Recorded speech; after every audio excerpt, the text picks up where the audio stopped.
আসসালামু আলাইকুম হুজুর, আপনি কি একটু ব্যস্ত? একটা বিষয়ে আপনার থেকে কিছু গভীর জ্ঞান জানার খুব ইচ্ছে ছিল। ওয়ালাইকুম আসসালাম মা। না, আমি মাগরিবের আগের সময়টাতে একটু নির্জনে আল্লাহর সৃষ্টি নিয়ে ভাবি। বলো, তোমার মনে কি প্রশ্ন জাগল? হুজুর, সামনেই তো রমজান।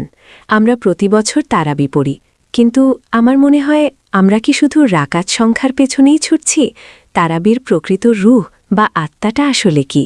খুব চমৎকার একটা পয়েন্ট ধরেছ মা। তারাবি শব্দটা এসেছে তারবি হাতুন থেকে, যার অর্থ হল বিশ্রাম নেওয়া। অর্থাৎ প্রতি 4 রাকাত পরপর আমরা যে বসি, সেটা কেবল শরীরকে বিশ্রাম দেওয়া নয়, বরং আত্মাকে আল্লাহর স্মরণে স্থির করার একটা সুযোগ। কিন্তু হুজুর, আমাদের সমাজে তো দেখি তারাবি নিয়ে কত বিতর্ক।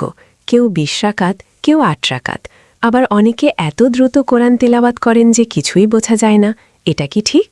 দেখ মা, ইবাদতের মূল উদ্দেশ্য হল খুশু বা একাগ্রতা। তুমি যদি 1000 রাকাত পড়ো কিন্তু তোমার মন